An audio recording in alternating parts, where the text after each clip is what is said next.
This copyrighted telecast is an exclusive presentation of Learfield under the broadcasting rights granted by the University of Nevada. Reuse of this presentation is prohibited without the express written consent of the University of Nevada and Learfield.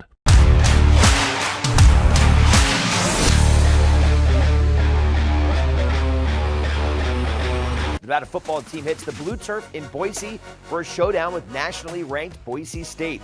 Highlights of the Pack and the Broncos, plus our weekly conversation with Jeff Choate. Plus, Nevada hoop season is underway for both the men and women, and a big early test for Steve Alford and company as the Washington Huskies out of the Big Ten come to Lawlor Event Center.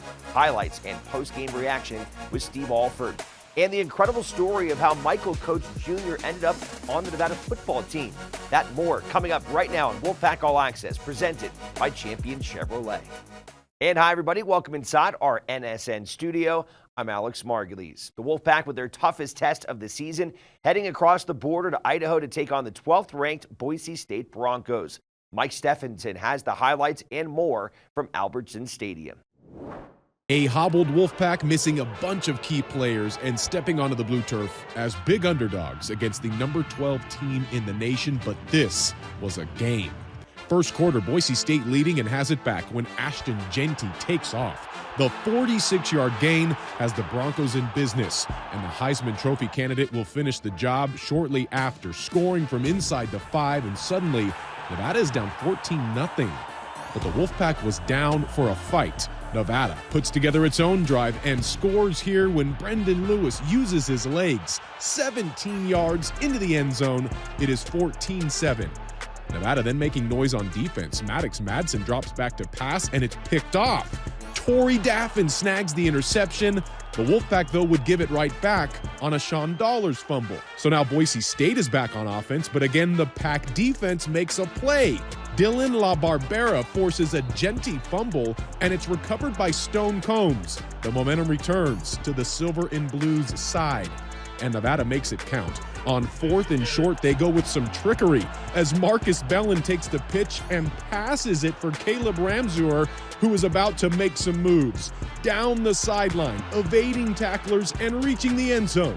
An incredible 44-yard touchdown. This game tied at 14 at halftime. After nearly coughing up the third quarter kickoff, the Broncos would drive down 95 yards and score again with Jeanty. It was 21-14 into the fourth quarter. With Nevada's offense sputtering, the Wolfpack defense coming up huge again, or so it seemed. Chad Brown makes an incredible play on this Madsen pass inside the 5, seemingly picking it off at the 2. But the call would be overturned. They said he didn't have control upon hitting the ground and out of bounds, so the ball stays with Boise, and that would prove enormous as Jeanty scores his third touchdown of the game. That made it 28-14 with 10 minutes to play. Still time for Nevada, but it had to be perfect, and this hurt. The Pack drives down but fumbles at the 1-yard line. The third fumble of the game credited to Dollars, and the Broncos recover. Nevada would get it back and get back in on a sweet 36-yard throw and catch from Lewis to Jaden Smith. The Wolfpack makes it a 7-point game there, but cannot recover the onside kick, and that would be it. Entering as massive underdogs, Nevada gives the nation's number 12 team a serious scare, but falls short at Boise State. 28-21 the final.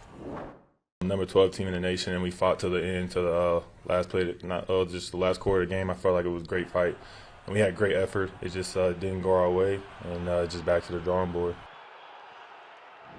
Coming up next, our weekly conversation with Jeff Choate. That and more still to come on Wolfpack All Access.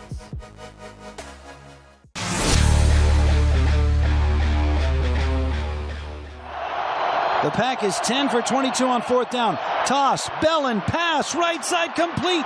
Ramseur at the 20, inside 15, pirouette at the 10. Caleb Ramseur is into the end zone on a trick play on 4th down, and Nevada's within 1 with 6:14 to go in the second. Welcome back to Wolfpack All Access. I'm Alex Margulies. I had a chance to visit with head coach Jeff Choate on Sunday morning after returning from Boise. Let's check that out. Here inside Legacy Hall, head coach Jeff Choate joining us here on Wolfpack All Access. And we just saw the radio call of the week, which was that pretty incredible trick play, Marcus Bellin with a touchdown pass. There were so many wild plays in this game, but let's start with that one. That was certainly a highlight for your team up there in Boise. Yeah, 4th and 1, really perfect place for that play call. It was something that we've been practicing for a couple of weeks. Usually a lot of times when you bring something into a game plan, it doesn't necessarily emerge week 1. You kind of have an opportunity to perfect it over a couple of weeks, and that was the case there. It was the perfect time to call it, just the sheer will and the effort that he played with to finish that run, and gave us an opportunity to tie the game at halftime. Given the way things have gone, especially the last few weeks, or the amount of injuries that your team has taken to go on the road in Boise against a top 15 team in that kind of an atmosphere, to have a chance to win a game, being in a one-score game in the fourth quarter, I imagine, given all those circumstances, you have to be pretty happy with that. Yeah, I mean, I don't know if happy is the right word. I'm proud of the way our guys competed, for sure. I think that when games are, when you're playing a good team and games are played like that, that to me is what coaches' jobs are. And I think that's why I've been frustrated against Colorado State and against Hawaii the last couple of weeks, where we were not in those one-score games in the fourth quarter, and I feel like we let our guys down in some areas in terms of having them prepared to be able to do that. And that was kind of the challenge that I gave the staff this week is, let's make sure that, whatever happens, we give our guys an opportunity. And I think that we put together a plan in all 3 phases that did that. And then it's up to the kids to go execute. The guys that make the plays, that's what makes the game. And certainly Boise State made some plays. Ashton Genty had a big night, but they were very limited in their pass game. And so, 2 weeks ago, they went up against San Diego State, and Genty maybe didn't have as many touches and as many plays. He also didn't play in the second half very much, which is part of the deal. But Maddox Madsen goes for 330 yards. And so to keep him under 400 yards total offense, which has not been happening, they've been blowing people out. And to match them, toe-to-toe, blow for 4 quarters, that was something that we can build on. Considering your team went down 14-0 in the first half, really that could have been an easy point to go, woe is me, like we're injured, all this different stuff, like we're going to roll over, but your team battled. I mean, you guys had a couple turnovers that you were able to turn into scores. How did you like the way that your team kind of dug their heels in and fought, for that 4 quarters of that football game? It's obviously what you're always looking for, regardless of whether you're up by 40, down by 40, is how are you competing. And I thought we competed hard. We played some good complementary football in stretches there, as you mentioned, a couple of timely turnovers. One turned into 7 points for us. We obviously had a couple of very untimely turns. We had a 3rd and 1 that was an easy conversion that we fumble, and then we obviously had on the goal line. That changes the game significantly, I think. With 8 minutes to go to turn it into a 7-point game where we don't have to onside kick and we're playing with a little bit of momentum on defense. I think that changes the game pretty significantly if we're able to get that in. And you can't do that against good teams. All right, obviously one play towards the end of this game that it's had a lot of discussion and certainly is a frustrating moment for your team is Chad Brown coming up with what looked to be could have been a game-changing interception at the goal line. Initially ruled an interception, then it was decided overturned. Boise State goes and scores a touchdown. I know when you're asked about it last night, you felt pretty strongly that it was an interception. Now that you've had a chance to kind of look at it completely, do you still feel strongly about that? I see probably what the officials were saying. I don't think it was enough to overturn the call on the field. That would be my argument. I felt like Chad had control of the ball out of bounds, and then the ball moved. A little bit of that shift. I don't think it was. I don't think it was one continuous movement where the ball was not in possession. I felt like he had possession, slid out of bounds, and then the ball moved. It's like, how long do you have to hold it out of bounds? That's my question. What makes it? And I'm sure they'll give us their explanation of what it is. But again, my personal belief was I didn't feel like that was a call that should have been overturned. I felt like if they'd have ruled it as an incompletion on the field, then you can make an argument that there was not compelling evidence to change the call. But they ruled it a catch, and so I didn't feel like there was compelling evidence to change the call. Check out that full conversation with Coach Choate online at nevadasportsnet.com. Coming up next on Wolfpack All Access, basketball season is finally here. Some big games out of the gates for the Nevada men, including on Saturday night with the showdown against Washington. Highlights and more next.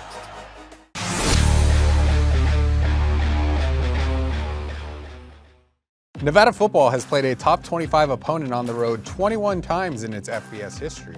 It has won just one of those games. That came November 9th, 2019, when the Wolfpack traveled to number 24 San Diego State and pulled out a 17-13 victory. It wasn't pretty, with the Wolfpack gaining just 226 yards of total offense and only 28 on the ground in 29 carries.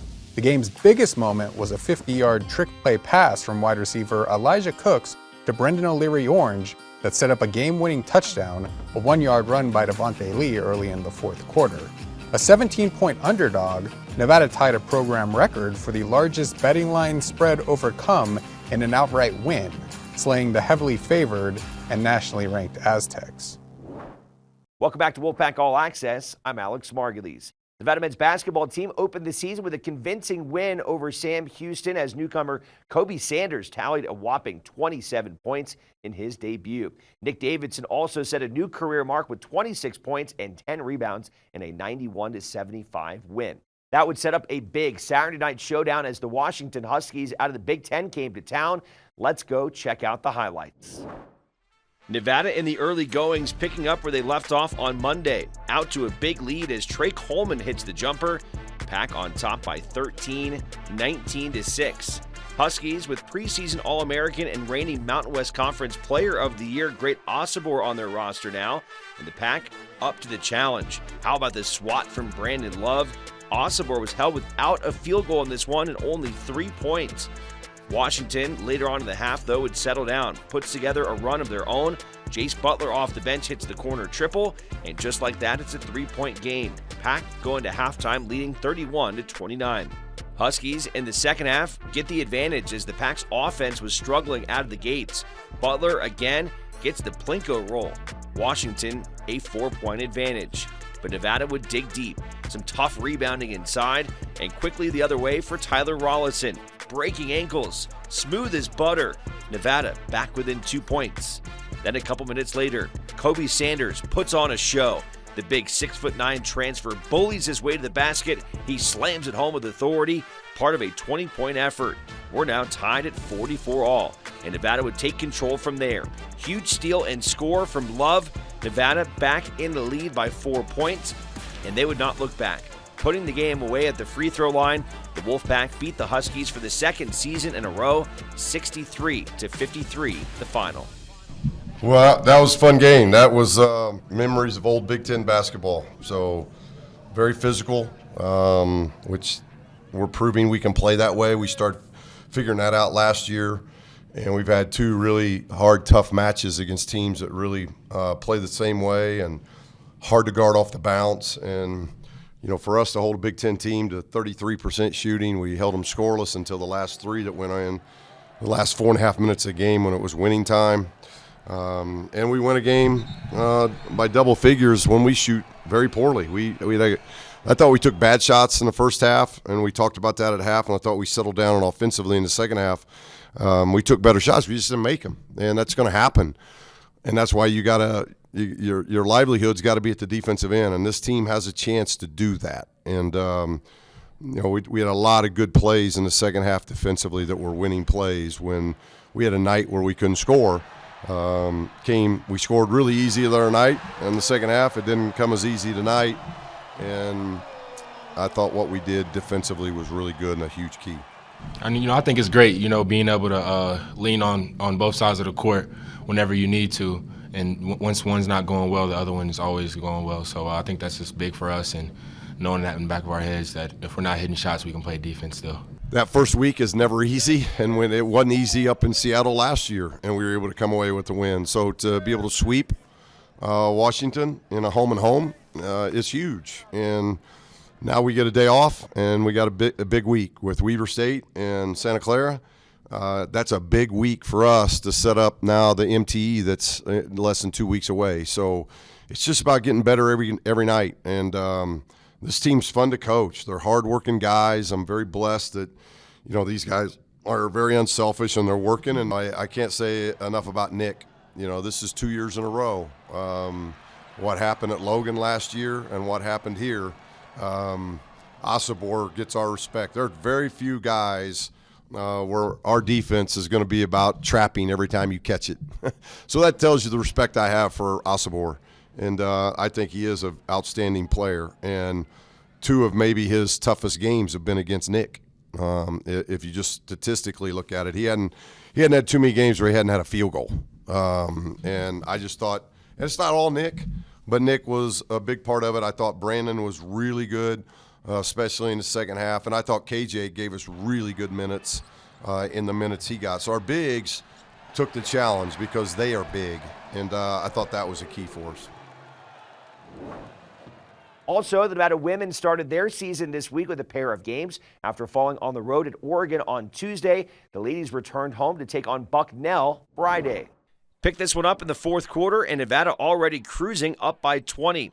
How about Kennedy Lee stepping out from beyond the arc, hits the triple, and the Pack are on top 63-40. Lee would lead the way with 17 points.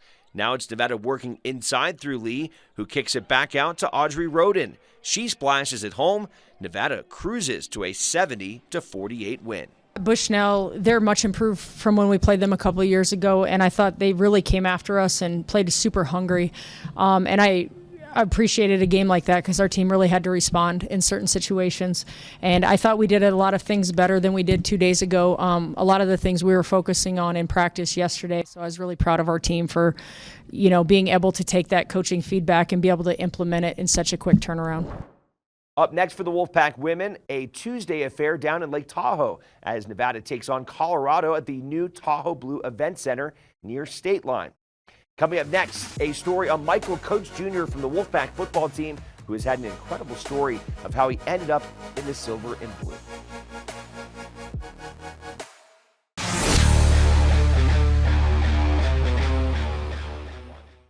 Welcome back to Wolfpack All Access, presented by Champion Chevrolet. Michael Coates Jr. didn't let anyone stop him from achieving his dreams of playing college football. Shannon Kelly introduces us to the 5'10" quarterback. Michael Coates Jr.'s path to Nevada isn't like most of his teammates. After graduating, I didn't know what I wanted to do, so I got a job at an arcade. And that's probably the best thing that happened to me because that's the reason why I'm here. I was like, nah, I can't do this much longer. The Mississippi native grew up playing Pop Warner football, but did not play in high school. Funny story, like it was a little summer workouts and everything. And I came in the locker room, they gave me number 30 and I just quit. It was like for like a week though, 2 weeks. Like I was skinny and everything, so they didn't take me serious. And I was like, nah, let me just leave this alone. Coates still loved the game and would play 7-on-7 football with friends. While working at the arcade, he stumbled across a virtual flyer on Facebook for tryouts at East Central Community College. I always knew I wanted to play football like after high school. I just never told nobody. I used to go to weight room, work out every single day for like a whole year. Because I already knew the plan. I never told nobody, but I knew the plan. So like when I seen the flyer, that's when it was time. Not even Coates' parents knew he was trying out for the team. My mom, I told her I was going to a Mississippi Gulf Coast game, a little basketball game, but the whole time I'm in Decatur, Mississippi playing football. It was like a week later after my grandma's funeral. Coach Drew Dunn called me. It was like, we want to give you a shot. Despite not playing competitively since his youth, Coates was quickly put on the field. I was a starter like the first game I played and I was nervous. I really was just out there playing. I didn't really know like the X's and O's. After 3 seasons in Decatur, Coates caught the eye of Ken Wilson's staff, moving out west ahead of the 2023 season.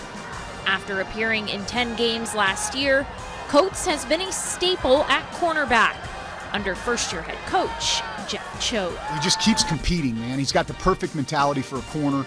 He's got the memory of a goldfish, which is exactly what you want for that position. Standing at 5'10", Coates leads the nation in pass breakups. He kind of undersized for a corner and stuff, so every time he take the field, he want to prove everybody like he can play at the next level, and he got what it takes. I think he kind of plays with a little bit of a chip on his shoulder. He likes to go out there against #1 receivers and lock them down. Coates says working as a teenager was huge in helping him land where he is today. Working in 9 to 5, that's hard working, so like everything you tell him to do on the football field really ain't a big deal. Having that job is another thing that really made me appreciate the game more. Nevada has intercepted and won the game. Michael Coates Jr. comes away with the football. My mom always tell me everything happens for a reason. That's why I'm probably here to like encourage other people's stories to go out there. It ain't even just about football. Like if you got a dream, go out there and do it. For Wolfpack All Access, I'm Shannon Kelly. Coming up next, we will wrap up Wolfpack All Access. A reminder of a couple big basketball games coming up next week. Before we go on this week's edition of Wolfpack All Access, a reminder of a couple big Nevada men's basketball home games this week.